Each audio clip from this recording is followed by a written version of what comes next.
Why don't we, again, ask all panelists to present, and then we'll open up for questions. So, good afternoon, Chair, Committee. Thanks for welcoming me here to speak today. My name is Tamika Butler. I'm the California Director of Young Invincibles, and it's a pleasure to be here on such a good day to wear a bow tie, I must say. So, we're here. We're part of the coalition that was just mentioned that supports those three recommendations on Cal Grants. And when most people hear the name Young Invincibles, they think of healthcare. And they wonder, what is this healthcare organization doing talking about higher education? And we're actually a national policy and advocacy group that was started by Georgetown law students to focus on healthcare and to focus on getting young adults healthcare. And very early on in the process, what we realized is when we asked young people why they didn't have health care, it all started with education.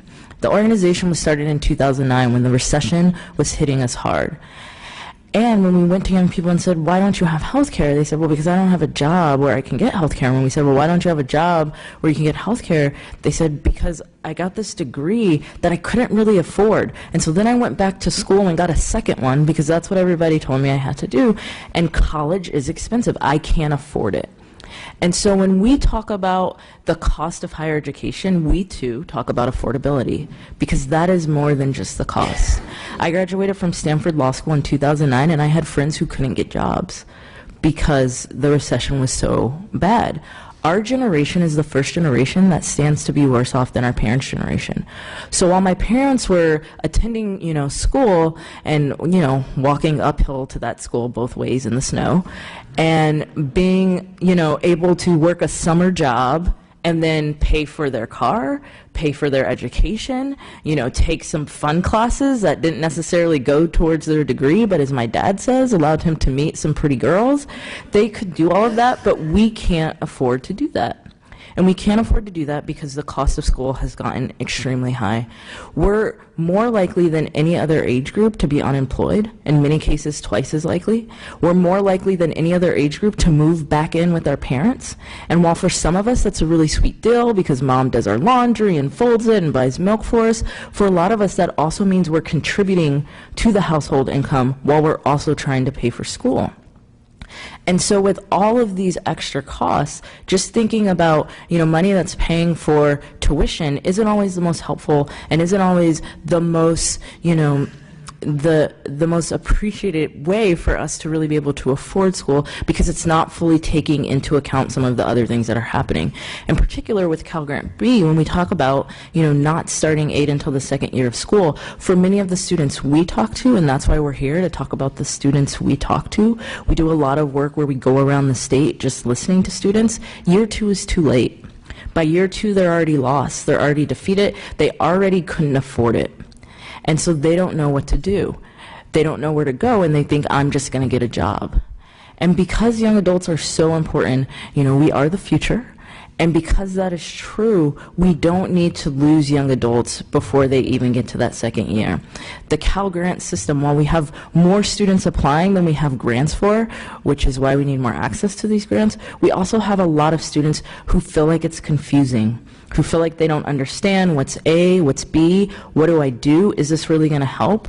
We talked to a young man who said, one of my friends had one of those B grants and it didn't even help him in the first year. So I'm not even gonna try. It's not even helpful.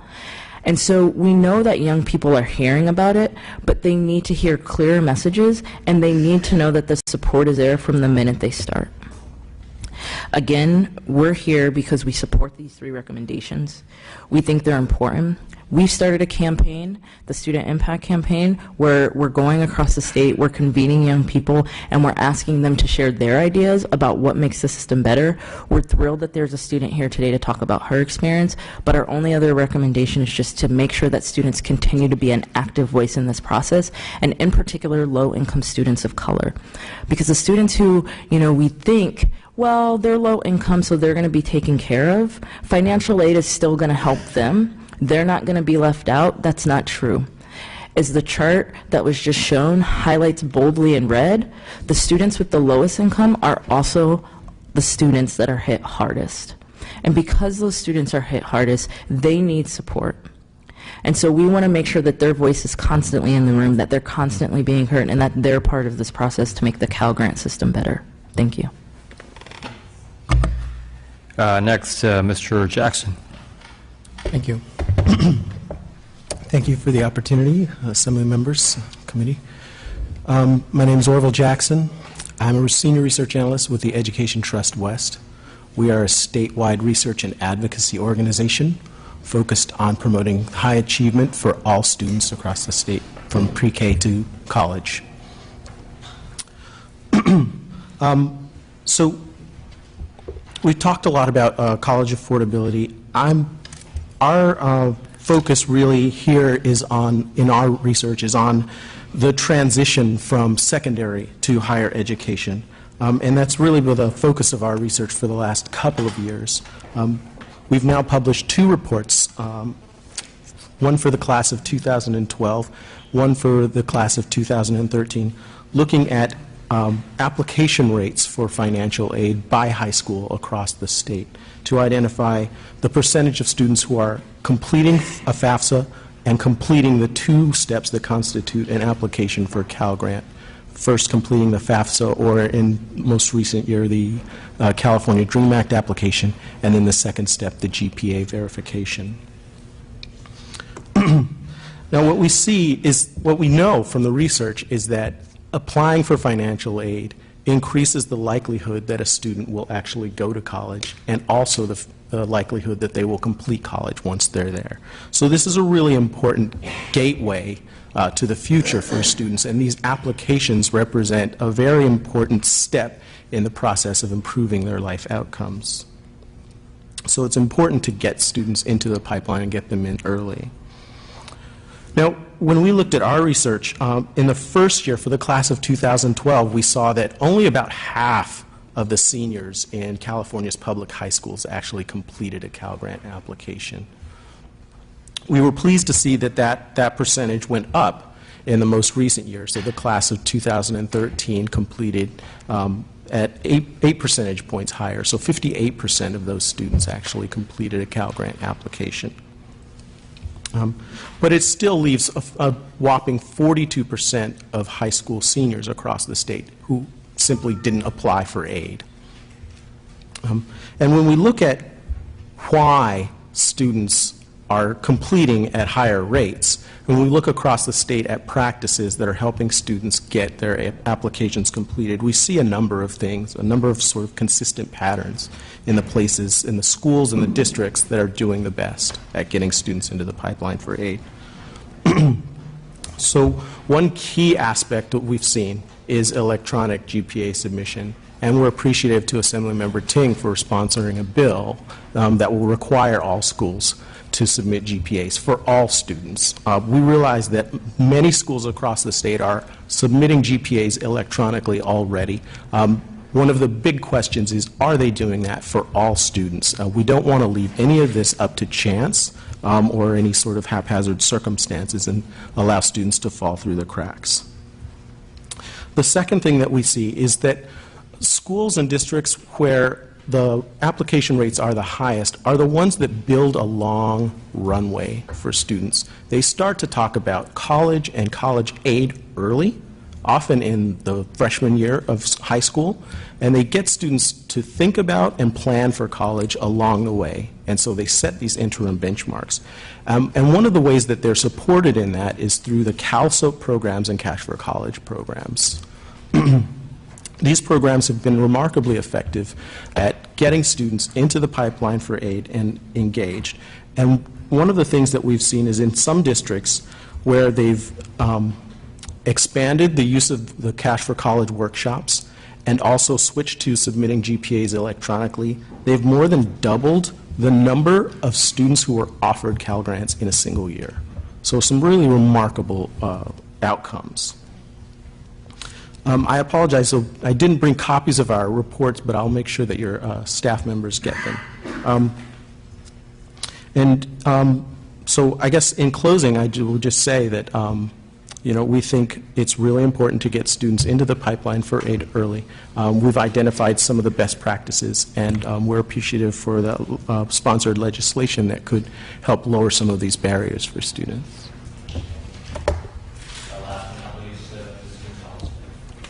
Hi. Thank you for having me here.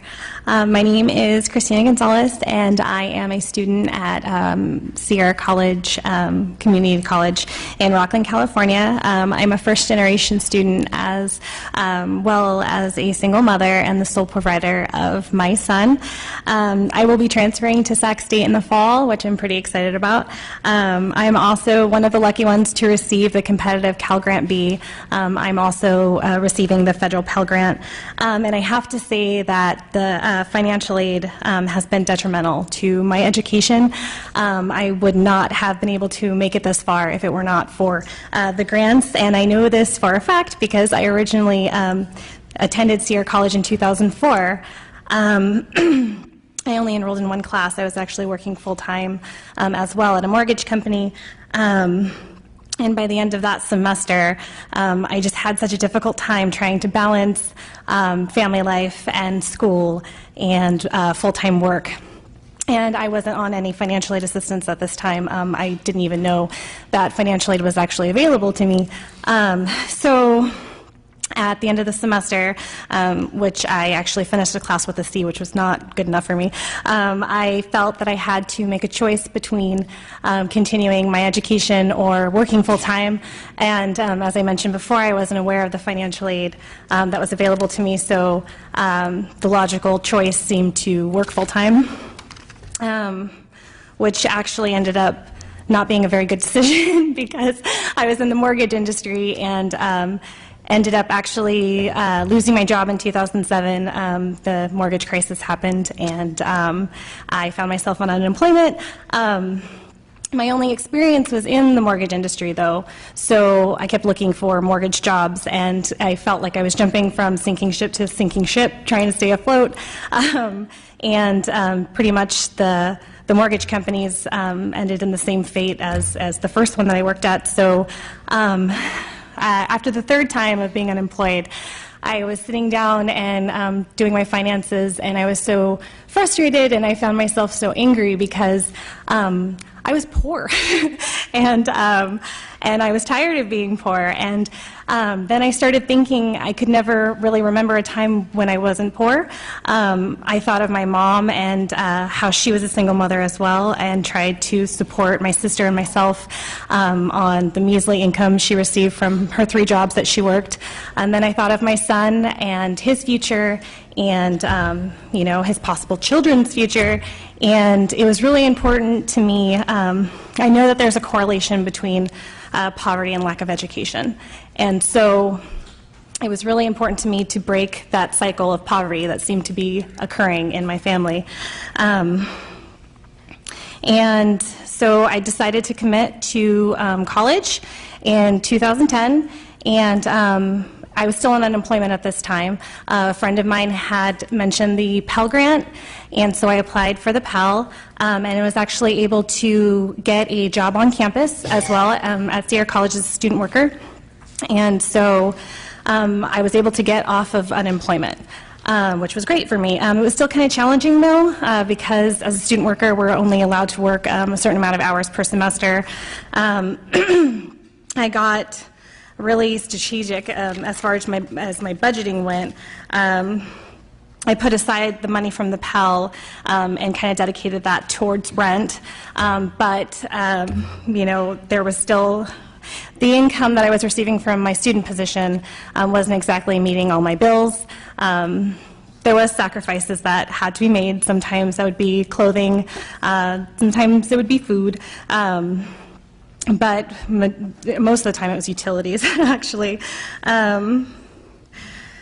So then I was awarded the Cal Grant B in 2012, and that helped immensely. It basically filled in the gaps where the Pell Grant and my employment kind of fell short.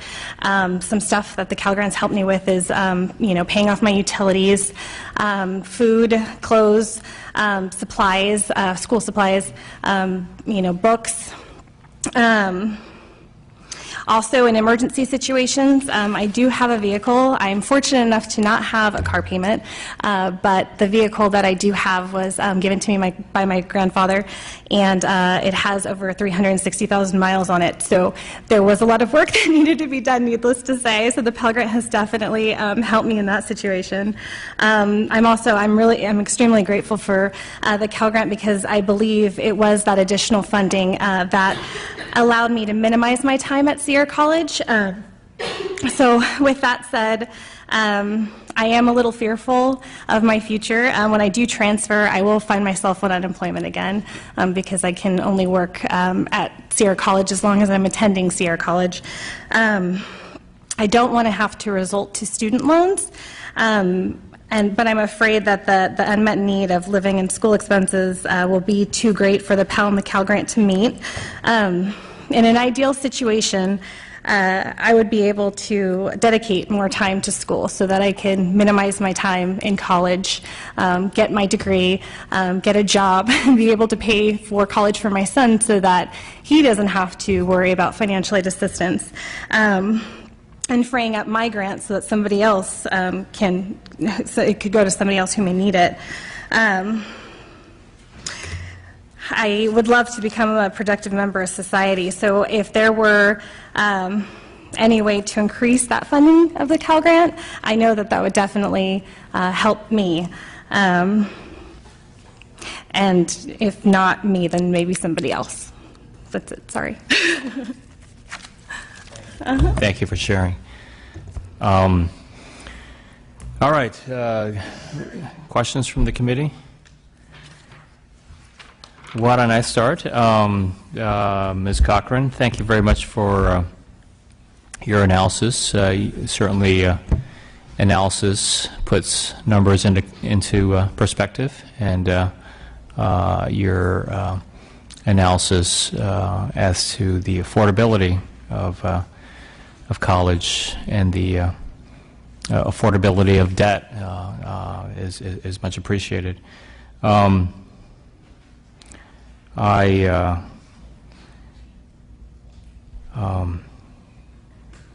think overall a strong case is being made for the need for the increase of Cal Grant B in particular, given what the LAO is highlighting as the biggest driver of student debt, which is living expenses, and with Cal Grant B being the only part of the Cal Grant program that provides for living expenses. I certainly appreciate that. So I guess I don't have a question. I'm just making comments. Yeah. Mr. Ting. Well, I think I'll just echo the chair's comments and just thank the four panelists for their participation. I think it, you've put it very succinctly, and I think we've seen the data fully support the need to do something, and in particular to do something for, again, our lowest income students, our most vulnerable students. Again, while I do appreciate the LAO highlighting the fact that we may have a little bit less debt burden than other areas, I think it doesn't really begin to cover the huge amount of costs it takes to stay living in California. I think that would be okay if they got their education in California, then left and went somewhere else to go live, but it doesn't account the huge cost in housing, the huge expense to actually live, whether Sacramento, the Bay Area, LA, or really, frankly, any part of the state. So I think it's without question that we really need to take a hard look at how we're really keeping pace, and whether we are keeping pace, or whether we continue to, ask the families who have the least to do the most. And again, thank you for not just putting into words, but really highlighting the information regarding data. And again, thanks to Mr. Jackson for being here and your data around the GPA submission, and how there's this amazing correlation how with GPAs getting submitted in the number of people who end up applying or getting their applications in has that correlation. So there's so many simple things and little things we could do that don't cost money to do that for these families. So again, thank the panelists. I think we are very supportive of your efforts. It's obviously in our blueprint, and we want to continue to work with you to deliver that message throughout the rest of the budget season. Thank you.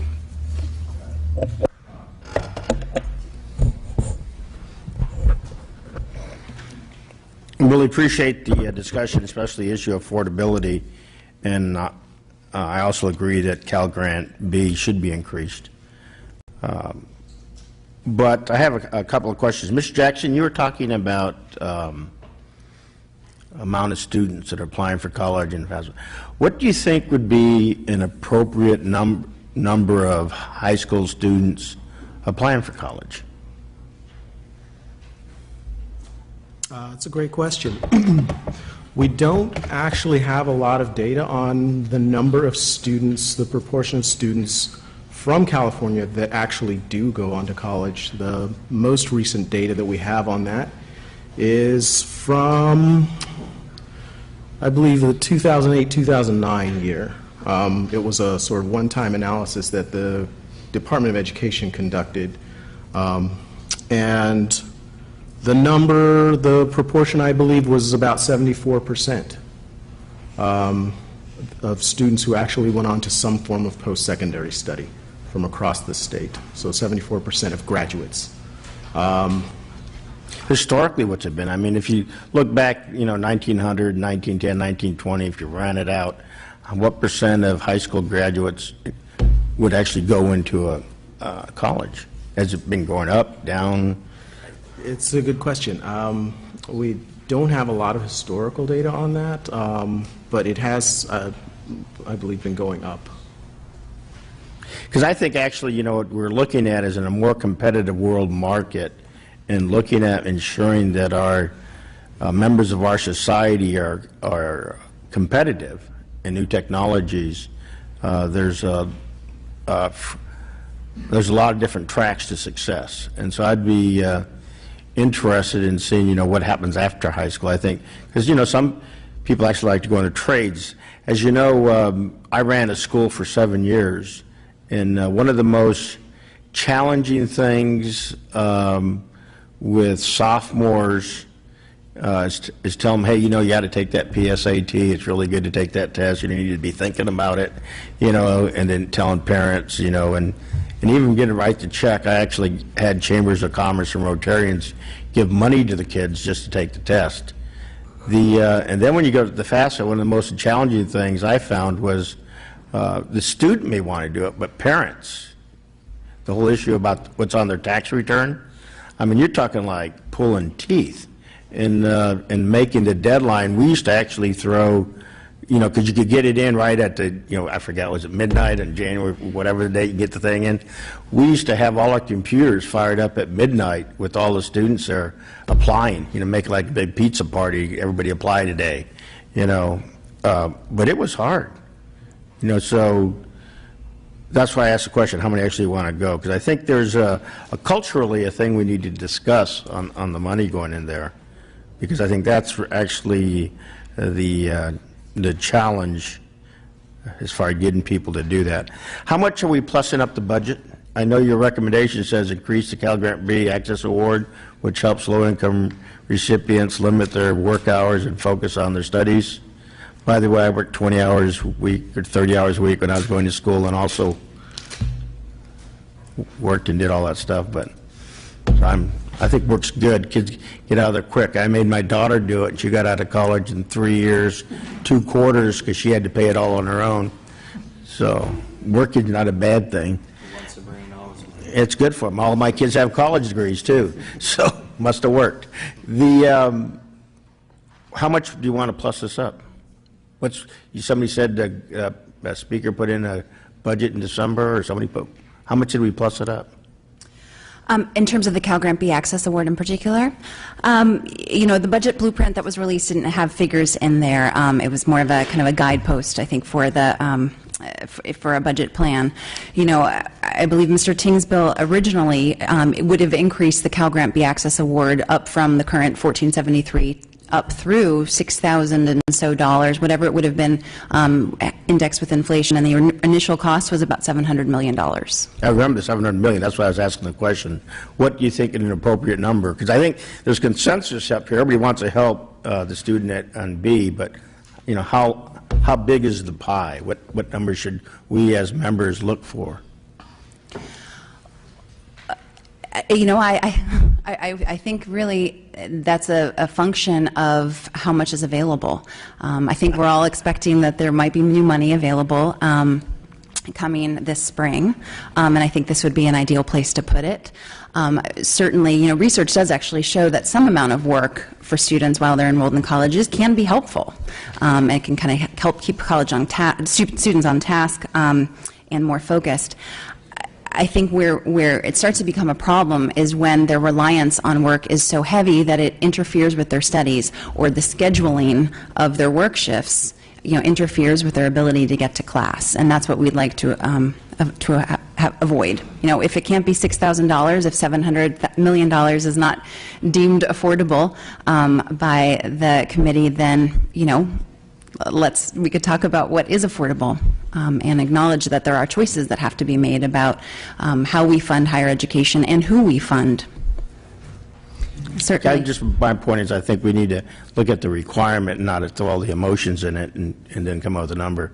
And as far as work, you know, I remember my daughter going to Davis saying her friends are going skiing up at Tahoe on Friday because the snow's good.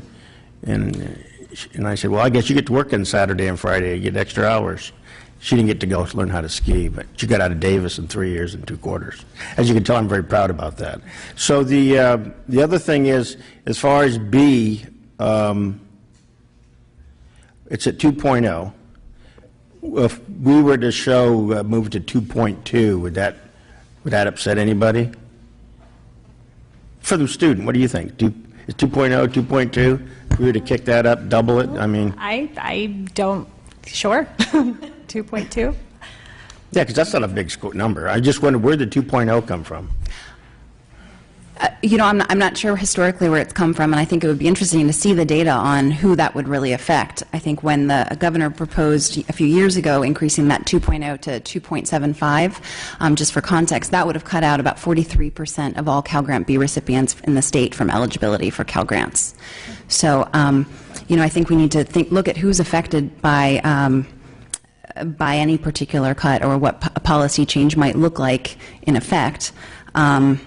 And we also need to acknowledge that, you know, while GPAs are correlated with success, the receipt of financial aid in and of itself helps people succeed. It helps them persist in college, and it helps them get to completion. Yeah, and I just believe in the carrot and the stick. Back when I was in college and I used to wrestle, you had to have a certain GPA to do that. And people paid attention. I mean, if you want to be on the team, you better get your GPA up. So I guess in summation, I'd like to see the GPA, look at that number, maybe move it, but I would definitely, I'll go on record as one of the members up here think we had to increase B. I think it's a very compelling argument, and I think the affordability is exactly right. And I actually believe all young people should have the opportunity of education regardless of how big their parents' wallet is. So I'll support that. Thank you. Thank you, Mr. Ting. And just to kind of address my colleague's comment, the $6,000, the way we had originally looked at that was if we had just increased with inflation from that 1969 number, we would have got to $6,000. So the current proposal as it is just to go from about $1,473 to $1,710. So it's a very modest increase, but I think the key to it is saying that moving forward to continue to index it with inflation, because clearly leaving the budget process to allow it just to languish, it hasn't even kept up with inflation. So I think what we're hoping to do is really allow that very modest index to continue to grow with inflation in the long term. So at the very least, it'll at least keep up with the cost of money in the future. I think you're exactly right, and I think it'd be a great message from the Assembly that we support education. And so I think, especially for the group we just talked about, so I would be that doesn't seem like that's a very modest proposal. I was thinking a little bit more, but if that's it, then fine. But and also a little bit of the GPA, because this way you can show some people we're asking kids to work harder, but we're going to pay more. But it's a commitment we as Californians are making in our youth so they can all be very successful, make a lot of money, pay taxes, so I can retire. I love it. Well, we'd love more, but that's where we're at this point. Seeing no further questions, thank you very much from the panelists. I suspect we have a number of people who have public comments, and so I want to thank the panelists and invite public comments.